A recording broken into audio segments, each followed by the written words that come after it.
At this point, she begins to explain herself and open up to her former apprentice. She tells Snake that she did all of this to unite the world once again with the philosopher's legacy. She tells him that in 1951 she was sent to space using a spacecraft that was not designed to block out cosmic rays, as America's way of rushing into the space age, wanting to beat Russia at all costs, even if it put her at risk. In 1961, she was sent to Cuba as part of a CIA-sponsored invasion that was justified under the guise of taking Cuban exiles back to their country. But the US held back their air support, and when the exiles met up with the Cuban army, they were annihilated. Feeling set up and betrayed by the country that she sacrificed so much for, she decided to go underground. A year later, she was given an assignment to kill a Russian spy at the same hills that Snake confronted the Sorrow in. The same hills that he got washed up in after the boss threw him over the bridge.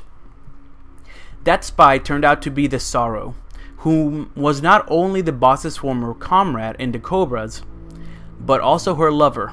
Both of them knowing that one of them had to die and one of them had to go back alive. The Sorrow decides to let the boss kill him. She explains that she took part in the landing at Normandy during 1944. And in the middle of the battlefield, she gave birth to a baby boy whose father was the Sorrow. But the baby was almost immediately taken by the philosophers. By the way, it is heavily hinted through coded conversations that Ocelot himself was this boy, meaning that Ocelot is the child of the boss and Sorrow. The boss opens her shirt to reveal a snake-shaped scar going through her lower stomach up to her chest. This was proof that she was a mother, and proof that military medics have no idea where babies come from. The boss revealed that the former members of the philosophers all died in the 30s, and that the current philosophers have no sense of good and evil. They simply want to keep the cycle of war going, by making one war cause a shift in the times, which would cause conflicts and lead to more wars. Her father, a high-ranking member of the philosophers, explained this to her, and was killed for it. The boss is the last surviving child of the philosophers. Tearing up, the boss thanks Snake for listening to her, and orders an airstrike on their location, giving them 10 minutes to fight. The boss pleads Snake to make his fight the greatest fight of their life, the greatest moment of their life. When Snake showed hesitation, the boss, almost seemingly frustrated, ordered him, "You're a soldier.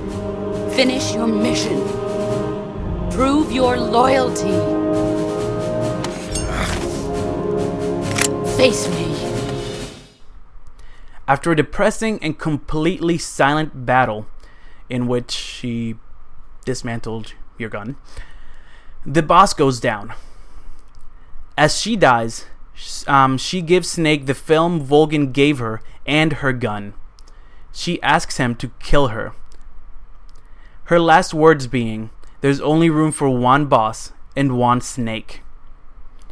Snake stands over her, slowly points the gun at her head, and after a long pause, shoots her once.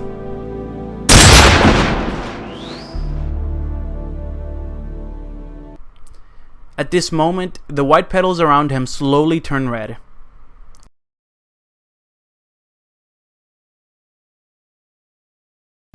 While leaving on the plane with Eva, Ocelot catches up with them on a retro hovercraft thing that somehow existed in 1964, and shoot out one of the plane's engines. He then jumps in the plane, throws Snake weapons out, and starts fighting with him in hand-to-hand combat. Snake, remembering the boss's teachings, starts to lay the smackdown on Ocelot, but Ocelot seemed to have picked up a few new moves, possibly by observing Snake and the boss fighting. He's a quick learner. After a pretty badass sequence, Ocelot takes out his gun and says, "It doesn't feel right to shoot an unarmed man, but I'll get over it."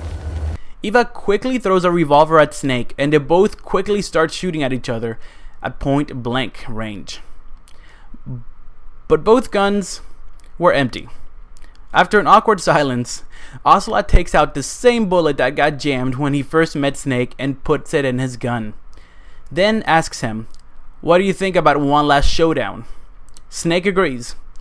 He takes both of their guns, only one having a bullet in it, shuffles them around, and lays them on the ground. He asks Snake what his name is, and Snake says, "Snake." To which Ocelot responds, No, not that name. You're not a snake, and I'm not an ocelot. We're men with names. My name is Adamska. What's yours? So Snake says his name is John. Not sure if this was him lying to him, or if somewhere in the world John is another way of saying Jack. But whatever.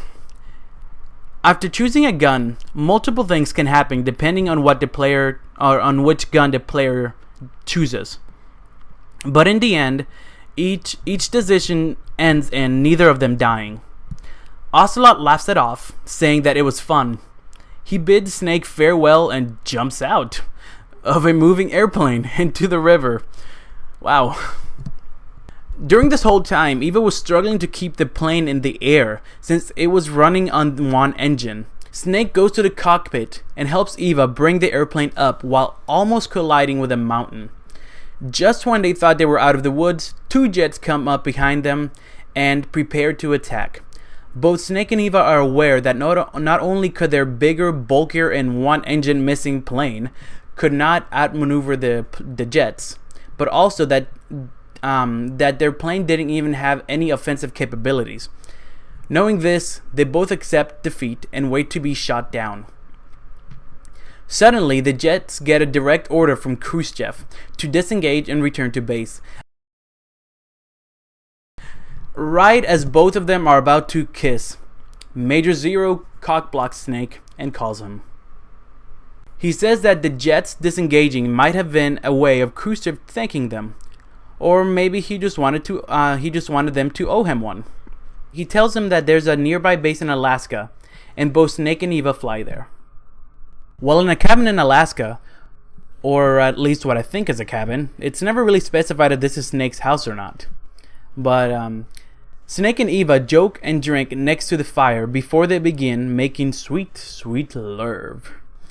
Major Zero tries to cockblock Snake once again, but Eva wasn't having it, so she picks up his radio and throws it in the fire.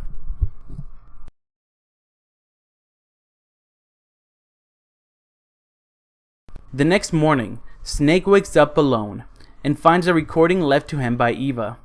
In it, Eva explains to Snake that she was actually a Chinese spy sent by the Chinese People's Liberation Army. Her mission was to take back the legacy and take it to China. She explains that the two NSA codebreakers who defected to Russia, Adam and Eva, were actually both men. She wasn't even the real Eva. Her plan was to kill Adam when he showed up and pose as Eva, but Adam never showed up, which saved her the trouble of killing him. A clip shows Eva with the legacy in her hands. However, Snake is later shown taking out the legacy from his pocket, which leaves him confused. Eva explains that she was trained in a charm school ran by the philosophers, which trained her to be able to fool anyone, which explains her constant sluttiness towards Snake in the middle of hostile environments. Apparently, the only person who could see through her deception was the boss, whom was one of the instructors of the philosophers. Eva's final mission was to kill Snake, but she couldn't do it because of a promise she made to the boss. Eva then continued to tell Snake what would essentially break his morale and trust in everything. Eva explains that the boss was not a traitor at all. She played out her mission as given to her by the CIA exactly as she was supposed to. Her mission, ever since the Virtuous mission, was to infiltrate Volgan's ranks, get her hands on the Philosopher's legacy, and destroy the Shagohod. Essentially, she had Snake's mission. Sokolov was never part of her mission, which is why she was willing to give him up in order to convince Volgin of her alliance. However, in my opinion, knowing her, she would have saved him anyways. The boss's mission was all going according to plan up until Volgin fired a Davy Crockett at Sokolov's research facility, at which point, instead of abandoning their mission, America expanded the boss's mission in order to achieve the original goals and also prove their innocence. Essentially, the boss's new mission was to continue to play up her ruse to obtain the legacy, or at least the location of the legacy, but in the end, she was supposed to let Snake kill her, and he would acquire so he could acquire the legacy for America, while at the same time proving America's innocence. The boss would not be allowed to tell anyone of her mission, not even Snake, and she would not be allowed to kill herself. The whole time, the boss knew that in order for her to finish her mission, she would have to make the apprentice she considered her son hate her, and let him kill her. His last memories of her would be that she betrayed him and her country. However, even though she was indeed loyal to the end with her mission, to the point where she willingly lay her life down, she could not accept the thought of Snake remembering her as a traitor. That's why she opened up to Eva, so she could tell Snake the truth. Even though in America, she would be remembered as a despicable traitor with no sense of honor, and in the Soviet Union she would be reviled as a monster who unleashed a nuclear catastrophe, she was content with knowing that Snake would know the truth. After the tape ended, it self-destructed and Snake was left alone to contemplate everything he had just learned. Later, Snake met with President Johnson in order to receive an award for finishing his mission. He entered into a crowded room with members of the CIA, his backup team, and the president. When Snake stands before President Johnson, the president says, "You are above even the boss. I hereby award you the title of Big Boss." Snake, knowing the truth, including that he was not above the boss, since she simply let him kill her, was completely emotionless and apathetic through the whole ceremony. When the president shakes hands with him and allows pictures to be taken, Snake simply looks at the crowd as if thinking that they were all guilty of the boss's death. After pictures were taken, the CIA director reaches out to shake Snake's hand. Knowing that it was the CIA itself that destroyed the boss's reputation and constantly betrayed her and set up her death, Snake simply looks at his hand and walks away, refusing to shake his hand. On his way out, he stands before Major Zero, who is not aware of anything Snake has learned about the boss, and is left confused when Snake simply keeps walking, saying nothing. Snake is then shown going to the Arlington Cemetery and laying down roses and the boss's gun in front of a nameless and empty grave made in the memory of the boss. The gravestone simply reads, "In memory of a patriot who saved the world." He gets up and salutes the grave, shedding a single tear, knowing that the boss's heroism and patriotism would only endure in his heart.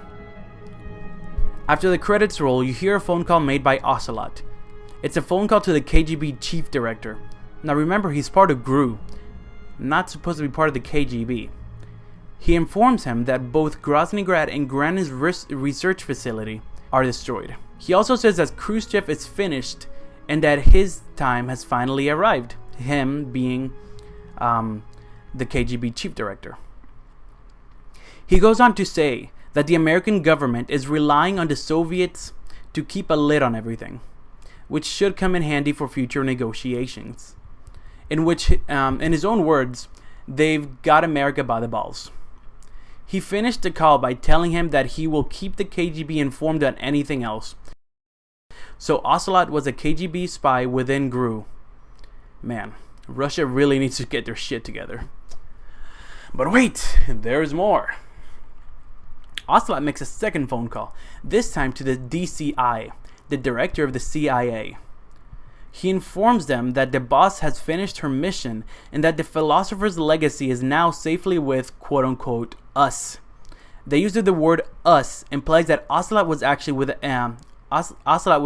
an American spy. He says that that with this money the philosophers can finally be revived, and that the film given to Eva, the one she thinks she stole, was actually a fake. However, she states that only half of the legacy made it to the US, and that the KGB might still have the other half. Now, remember the big explosion I told you about right before the boss appeared before Snake for their final fight? Ocelot reveals that this was caused by the boss using the Davy Crockett to obliterate Groznygrad and the Shagohod. Ocelot then brings up that he obtained the information on Grenon's weapon design, the giant bipedal tank, the one called Metal Gear, and that it might come in handy one day. This is when Ocelot makes a big reveal. He has been triple crossing the Soviets. Ocelot was actually Adam. Get it? Because his real name is Adamska. Okay, anyways. He pretended to defect to the Soviet Union as Adam to spy for the KGB. While working for the KGB, he became a spy for them to spy on GRU. But all along, his true affiliation was always with America. More specifically, he was an agent of the American faction of the Philosophers. So, yeah, Ocelot, as childish as he acted sometimes, was a beast spy. And this is the end of Metal Gear Solid 3. Yes, it is very story heavy. That's a staple of the Metal Gear Solid franchise as a whole, but I think I can cut down on the other games because since this game was the first in the story, it has a lot of small factors that kind of have a domino effect. It all the way through the story of the other games. But as the story continues, everything converges at one point. So even though all the games have long cutscenes, I think I'll be able to cut down on the relevant information. I also want people who are actually listening to this in order to understand the story to really get a grasp of the small things the characters go through. Because understanding the relationships between characters and how they react to certain things are sometimes crucial to not only understanding why things happen, but caring about what happens. And in a game like this, caring about the story is what makes it so worthwhile. Anyways, thank you guys for watching. If you like this video, make sure to like, subscribe, and share. I will try to at least get up to ground zeros before the Phantom Pain comes out. My goal is all the games, but my internet fucked up, as I said before. So this video will probably be uploaded quite a few days after I make this video, which will eventually be a few days after I write the script for the videos, since I need the internet to download clips and pictures for the videos, and editing takes a lot of time. Plus, I'm back in school and I'm majoring in game design, which is a very project-oriented curriculum, and I tend to do a lot more than is required of me, so that takes a lot of my time. Anyways, let me know if I missed anything. Let me know if you're interested in me covering anything. I'm happy to have discussions on this game with anyone, even if you disagree with me in some parts, because it is one of my favorite games of the franchise. I'll talk to you guys later. Peace.